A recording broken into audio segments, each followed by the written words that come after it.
ایک شخص نے حضور کی خدمت میں حاضر ہو کے عرض کیا، حضور میں اپنے والدین کی بڑی خدمت کی ہے. اس کو امام حقی نے لکھا ہے. اور جن مراحل سے میں گزرتا رہا ہوں ان مراحل سے میرے ماں باپ گزرے ہیں اور میں نے ان کی خود خدمت کی ہے. آج بیٹے بیویوں پہ کام چھوڑ دیتے ہیں کہ بیوی خدمت کرے گی. احسان دانش کہتا ہے کہ میں نے اپنی بیوی کو ہاتھ نہیں لگانے دیا. میں نے کہا میرے ماں باپ ہے، یہ خدمت اور کوئی حاصل کیوں کرے، یہ تو میں حاصل کروں گا. تو ساری خدمت میں نے خود کی. جس طرح انہوں نے نوالے توڑ توڑ کے میرے منہ میں ڈالے، میں نے بھی حضور ایسے کیا. جس طرح میرے لیے میری ماں رات جاگتی رہی، میں بھی اپنی ماں کے لیے جاگتا رہا. جن جن مراحل سے میرے لیے وہ گزرے تھے، اتفاقاً میرے حالات، میرے ماں باپ کے حالات ایسے پیدا ہو گئے کہ میں نے اسی طرح اپنے ماں باپ کی پرورش کی ہے اور میں اپنے ماں باپ کی جو ہے وہ میں نے خدمت کی ہے. تو کیا میں نے اپنی ماں کا، اپنے باپ کا حق ادا کر دیا ہے؟ تو حضور نے ارشاد فرمایا، تو نے ایسے ہی خدمت کی ہوگی، لیکن جب تیری خدمت تیری ماں کرتی تھی تو ساتھ ساتھ تیری زندگی کی دعائیں مانگتی تھی. اور جب باپ بوڑھا ہو گیا تھا، ماں بوڑھی ہو گئی تھی، آزاد شل ہو گئے تھے، فالج میں مبتلا تھے، تو ان کے لیے زندگی کی دعائیں تو نہیں مانگتا تھا. تو یہ کہتا تھا اللہ انہیں پردہ دے دے. تیری ماں نے تو کبھی تیرے لیے پردہ نہیں مانگا تھا. بیٹا لولا ہو، بیٹا لنگڑا ہو، ماں کبھی نہیں کہتی بیٹے کو ڈاکٹر جواب دے دیں. ماں کبھی نہیں کہتی کہ میرے بیٹے کو اللہ پردہ دے دے. ماں یہی کہتی ہے مالک مجھے لے لے، میرے بیٹے کو زندگی دے دے. میں سب کچھ بیچ دیتی ہوں، اپنا زیور بیچ دیتی ہوں، میرے بیٹے کی صحت بچ جائے، میرے بیٹے کی زندگی بچ جائے. ماں کی موجودگی میں کوئی کہہ بھی نہیں سکتا. باپ کے لیے تو کہہ دے، ماں کے لیے تو کہہ دے بڑی تکلیف ہے تیرے باپ کو، بڑی تکلیف ہے تیری ماں کو، اللہ کرے اب پردہ ہی عطا کر دے. خود نہیں کہتا تو کسی سے یہ سن سکتا ہے بندہ، لیکن ماں سن سکتی ہے کوئی کہے اللہ تیرے بیٹے کو پردہ دے دے.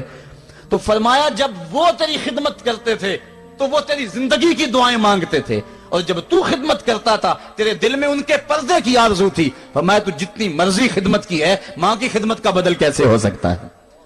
تو ماں باپ کی خدمت انسان کر ہی نہیں سکتا، تو پھر کیا کرے؟ عرض کرے اللہ میں تو خدمت نہیں کر سکتا، تو ان کے اوپر رحم فرما دے. ماں باپ کے لیے دعا کرے. علماء نے یہاں بیان فرمایا ماں کافر ہو تو پھر بھی دعا کرے، باپ کافر ہو تو پھر بھی دعا کرے، مومن ہو تو پھر بھی دعا کرے، گناہگار ہو پھر بھی دعا کرے، نیکوکار ہو پھر بھی دعا کرے، دعا نہ چھوڑے.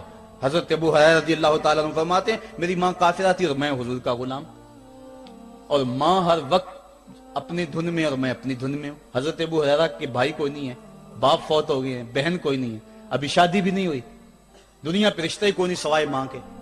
گھر آتے ہیں تو ماں سے بات کرنی ہوتی ہے، جو سن کے آتے ہیں ماں سے وہ دکھ کھولنا ہوتا ہے، بات کرنی ہوتی ہے، حضور کی باتیں سنانی ہوتی ہیں. لیکن ماں ہے اتفاق سے کافرہ ہے، حضور کی بات وہ سننا گوارا نہیں کرتی. حضرت ابو ہریرہ کو اور بات آتی کوئی نہیں، وہ تو کرتے حضور کی باتیں. ایک دن حضور کی بات چھیڑی، ماں کی زبان سے کوئی جملہ ایسا نکلا جو سخت تھا، گوارا نہ ہوا، چھوڑ دیا گھر کو. ماں تیری عظمت کو سلام، لیکن رسول اللہ کے مقابلے میں تیری کوئی شان نہیں ہے. گھر سے نکلے، لیکن نکلے تو پاؤں ڈگمگا رہے تھے کہ دنیا پہ ایک ہی رشتہ تھا وہ بھی جاتا رہا. چند قدم چلے تو دل میں خیال آیا سارے دکھوں کا جو مداوع کرتا ہے میں اس آقا کی بارگاہ میں یہ دکھڑا کیوں نہ بیان کر دوں. دریائے رحمت جوش میں تھا، وہ دلوں کی حالتیں بوجھ لینے والے آقا نے پوچھا ابو ہریرہ کیا ہے؟ عرض کی حضور میری ماں کی ہدایت کے لیے دعا کر دو. یہ کہا اور پھوٹ پھوٹ کے رونے لگے. حضور نے فوراً ہاتھ اٹھا دیے اور مسلم کے لفظ ہیں اللہم اہد ام ابی ہریرہ، اے اللہ ابو ہریرہ کی ماں کو ہدایت عطا کر دے. بس یہ بات سنی حضرت ابو ہریرہ کا چہرہ کھل اٹھا، اپنے گھر کو دوڑ لگا دی. کوئی رستے میں ملا، کہا ابو ہریرہ اتنی تیز تو تم کبھی نہیں دوڑتے تھے، آج کیا ہوا؟ اتنی تیز تیز کیوں دوڑ رہے ہو؟ کہا آج ہی تو دیکھنا چاہتا ہوں کہ گھر پہلے میں پہنچتا ہوں یا میرے آقا کی دعا پہلے پہنچتی ہے. حضرت ابو ہریرہ فرماتے ہیں جب میں گھر پہنچا تو دروازہ بند تھا. میں نے دستک دی، اندر سے آواز آئی بیٹا ٹھہرو میں آتی ہوں. کہا اس لہجے کو جان گیا، اس میں محمد کی بولی بول رہی ہے. کہا تھوڑی دیر کے بعد میری ماں آئی، تازہ غسل کی وجہ سے اس کے بالوں سے پانی کے قطرے ٹپک رہے تھے، اور میری ماں زنجیر کھول رہی تھی، اس کے لبوں پہ شہادت کا کلمہ جاری تھا. تو والدین کے لیے مغفرت کی دعا کرتے رہیں، والدین کی بخشش کی دعا کرتے رہیں. والدین جب دنیا پہ ہوتے ہیں تو اللہ کی رحمت کا گھنا سایہ ہوتے ہیں، لیکن جب دنیا سے چلے جاتے ہیں ان کی قبر سے بھی فیض ملتا ہے اور سکون اور طمانینت ملتی ہے. والدین فوت ہو جائیں تو ان کے حق ختم نہیں ہو جاتے.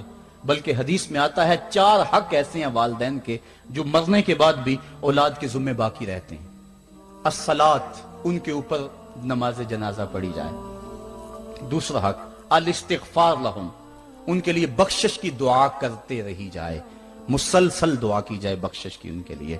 اور ایک روایت میں نے پڑھا ہے اگر کوئی بندہ اس کے والدین حالت ناراضگی میں فوت ہو گئے، والدین ناراض تھے، موقع نہ مل سکا منانے کا اور والدین فوت ہو گئے، تو حدیث میں آتا ہے کہ وہ کثرت کے ساتھ، ایک تو اپنی خالہ کے ساتھ، ماں اگر فوت ہوئی ہے تو باپ ہوئی ہے تو باپ کے بھائیوں کے ساتھ اس نے سلوک کرے، باپ خوش ہوگا۔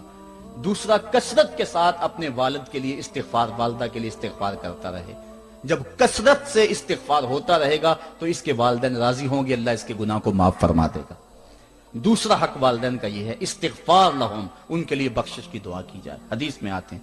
تیسرا حق بر الاصدقاء، ماں کی سہیلیوں، بہنوں اور رشتہ داروں کے ساتھ، اور باپ کے دوستوں، بھائیوں اور رشتہ داروں کے ساتھ اس نے سلوک کیا جائے۔ اور چوتھا حق انجاز الوعد، وعدوں کو پورا کرنا، یعنی ماں نے یا باپ نے جو وعدے کیے ہوئے تھے، مسجد سے کوئی وعدہ تھا، مدرسے سے وعدہ تھا، کسی فلاحی تنظیم سے وعدہ تھا، کسی غریب سے اعانت کا وعدہ تھا، یا ان کا معمول تھا اعانت کرنے کا، تو جو ان کے معمولات ہیں اچھائی کے، ان کو جاری رکھا جائے اور اس سلسلے کو باقی رکھا جائے۔ تو یہ 4 حق ایسے ہیں جو والدین کے مرنے کے بعد بھی اولاد کے ذمہ باقی رہتے ہیں۔ اللہ کے حبیب صلی اللہ علیہ وسلم کے والد اس وقت انتقال کر گئے تھے جب حضور شکم مادر میں تھے، والدہ اس وقت انتقال کر گئی جب عمر 6 سال تھی۔ ابوا کی ریت کے ٹیلے ہیں، مدینہ المنورہ سے واپسی ہے، حضرت آمنہ، حضرت ام ایمن اور حضور، 3 نفوس پہ مشتمل یہ قافلہ ہے، 2 اونٹ ہیں۔ حضرت آمنہ کو بخار ہو گیا، جان گئی کہ یہ میرا بخار جان لیوا ثابت ہوگا، ام ایمن کو بلایا، حضور کا ہاتھ پکڑ کے ان کے ہاتھ میں دیتے ہوئے کہا ام ایمن میرے اس بیٹے کو بحفاظت امیر قریش عبد المطلب تک پہنچا دینا۔ اور پھر اپنے بیٹے کو پاس بٹھایا، سر پہ ہاتھ رکھا، پیار کرنا چاہا اور کوئی باتیں کرنا چاہیں، لیکن ضبط کے سارے پیمانے ٹوٹ گئے، آنکھوں سے آنسو نکلنے لگے۔ بیوہ ماں نے جب اپنے در یتیم کے سر پہ ہاتھ رکھا تو پھر عرب کی ریت کے ذرے بھی رونے لگے۔ سیدہ آمنہ نے روتے ہوئے چند جملے کہے جو ابن حشام نے محفوظ کیے، کہا بیٹا ہر نئی چیز نے پرانی ہو جانا ہے اور ہر باقی نے فنا ہو جانا ہے، میں بھی جا رہی ہوں، وہ ذکری باق، لیکن میرا ذکر نہیں مٹے گا، وہ ولد تو تہرا، اس لیے کہ تیرے جیسا پاکیزہ بیٹا چھوڑ کے جا رہی۔ جن ماؤں کے بیٹے اتنے اچھے ہوں ان ماؤں کا تذکرہ نہیں مٹا کرتا۔ یہ جملے کہے اس کے بعد حضرت آمنہ نے آنکھیں بند کر لی۔ حضور علیہ السلام اپنی ماں کے جسد پہ پھوٹ پھوٹ کے روئے، ریت کے ٹیلے میں ماں کی تدفین کی، اوپر مٹی انڈھیل دی، آنسوں کا چھڑکاؤ کیا۔ آج ہو بھی کیا سکتا تھا، مدینہ تو رسول میں حضور کی والدہ فوت ہوتی تو آقا کریم کے لیے، ماں کے لیے کتنے صحابہ جنازے میں آتے، کتنے لوگوں کا ہجوم ہوتا، جنت سے فرشتے بھی پھول لے کر آتے، لیکن آج نہ کوئی جنازے میں شامل ہے۔ وہ کیا کسی نے کہا تجھے کن پھولوں سے ہم کفن دیں، تو جدا ہی ایسے موسموں میں ہوا جب درختوں کے ہاتھ پھولوں سے خالی تھے۔ حضور آنسوؤں کا چھڑکاؤ کیا اور ام ایمن کے ساتھ چمٹ کے بیٹھ گئے، اور حضرت ام ایمن نے جناب عبد المطلب تک پہنچایا، اور 8 سال کی عمر تھی کہ عبد المطلب رضی اللہ تعالیٰ عنہ کا بھی انتقال ہو گیا۔ ابن حشام نے لکھا ہے جب امیر قریش کا جنازہ اٹھا تو پورا مکہ امڈ آیا، اور ایک بچہ تھا جس کی عمر 8 سال ہوگی، وہ کبھی اس دیوار سے لگ کے روتا تھا، کبھی اس دیوار کے ساتھ لگ کے روتا تھا۔ پھر شاب ابی طالب کی سختیاں بھی جھیلی، عام الحزن کا غم بھی کاٹا، طائف کے بازاروں میں پتھر بھی کھائے، پتے کھا کھا کے بھی گزر اوقات ہوا، مکے کے بازاروں میں اوجریاں بھی ڈالی جاتی رہیں، کھدے ہوئے گڑوں کا سامنا بھی کیا، بچھے ہوئے کانٹوں سے بھی گزرنا پڑا۔ لیکن آج وہ وقت ہے کہ اللہ نے حکم صادر کر دیا، پتھر مارنے والے سن لیں، کانٹے بچھانے والے سن لیں، راہ میں گڑے کھودنے والے سن لیں، میرے نبی کی آواز سے اب تو آواز بھی اونچی نہ ہونے پائے۔ عمر کا سرمایہ ضائع کر دوں گا، تمہارے نامہ اعمال میں ایک نیکی بھی نہیں رہے گی۔ اگر نبی سے ملنا چاہتے ہو ڈائریکٹ نہ آ جاؤ، پہلے گھر جاؤ، پھر کوئی چیز لو، پھر بازار جاؤ، کوئی فقیر ڈھونڈو، اس کو صدقہ کرو، پھر میرے نبی کی چوکھٹ پہ آؤ، تمہیں پتا چلے کس چوکھٹ پہ آ رہے ہیں۔ ادب کے ضابطے سکھائے، خبردار